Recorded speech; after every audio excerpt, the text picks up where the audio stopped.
90% of Americans know someone who is gay, lesbian, or bisexual. However, only 8% of Americans know someone who is transgender.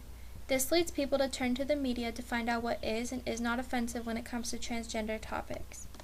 Since television is a common source of media, it is oftentimes influential, whether it is intentional or not.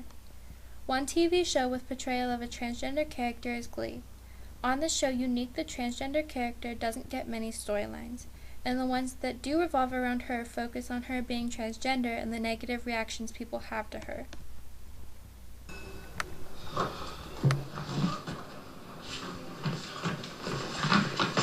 Well, if it isn't the Q in the LGBTQXYZ, who gives a crap? You want me to warm that seat up for you, sweetheart? Hey, listen, we get it.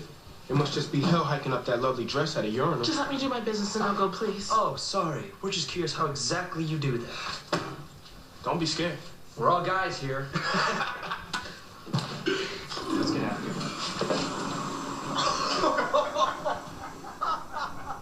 While scenes such as the one shown portray what is offensive, since most of Unique's scenes are similar, it makes it seem as if being transgender is the main focus in a person's life. Another TV show with portrayal of a transgender character is Orange is the New Black. Just like Glee, on this show the transgender character, Sophia, doesn't get many storylines, and those she does have also revolve around her being transgender. Examples of her storylines include her wife finding out she's transgender and trying to find replacement hormones when there are medical cuts in the prison. So while there are portrayals of transgender characters on television, the main focus of their storylines is being transgender, therefore making it seem as if being transgender is the main focus in a person's life. Magazines are purposefully eye-catching, trying to draw the attention of those waiting in line at the store. However, when eye-catching headlines such as "Why is Angelina turning Shiloh into a boy?" and "Bruce wants to be a woman" are seen, it portrays being transgender as scandalous and something that people should want to hide. The internet is another common source of media.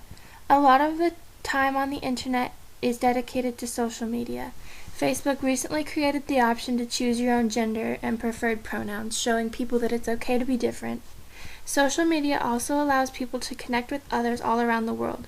So if you don't know a transgender person personally, there is always the possibility of meeting someone online and finding out what they do and don't find offensive.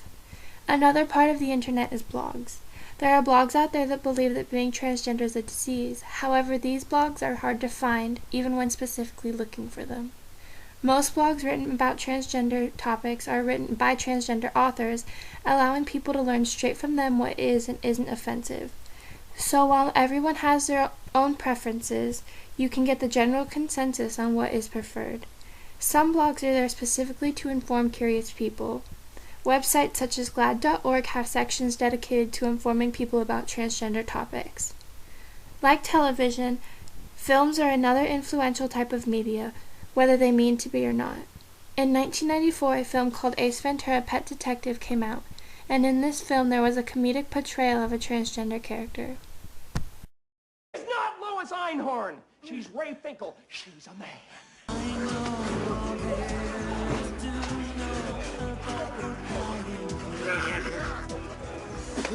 As you can see in the clip, once they find out that she used to be a man, all of the men who had ever kissed her can be seen wiping their mouths out in disgust. While this is supposed to be funny, it also portrays transgender people as disgusting. In a much more recent film, Dallas Buyers Club, which came out in 2014, there is another portrayal of a transgender character. The main character of this film is Ron. He finds out that he has AIDS and comes across Rayon, the transgender character, who has AIDS as well. Together they begin a buyers club and sell medication to those who need it. While they do have scenes that portray what is offensive, and being transgender is not the main focus of Rayon's scenes, just like in Ace Ventura, she is also used for comedic purposes. Advertisements including transgender people are hard to come across. However, there was a printed ad campaign called "I'm Transgender and I Live in DC." The purpose of this campaign was to normalize being transgender. They did this by having a transgender person describe what they enjoy doing in DC, and then at the end saying that they were transgender, to show people that just because they are transgender doesn't mean they don't enjoy the same things as everybody else. I couldn't find an American commercial that had portrayals of transgender people. However, IKEA released a group of advertisements in many different countries that portrayed transgender people.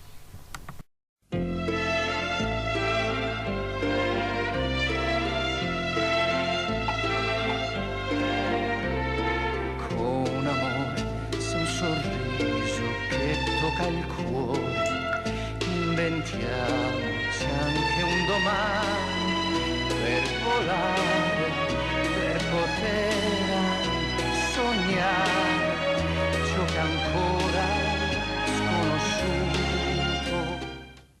While the transgender person is being used as an accessory to sell a product, that is the purpose of commercials, and the fact that there were none in America shows that Americans have a hard time accepting those who are different. While examining different forms of communication within the media, I found that ads are very rare, films normally make a joke out of being transgender and use it as a punchline, magazines turn it into something to be ashamed of, and television focuses on the negative reactions that transgender people receive. Therefore, the Internet, more specifically blogs, have the most current and accurate portrayals of transgender people.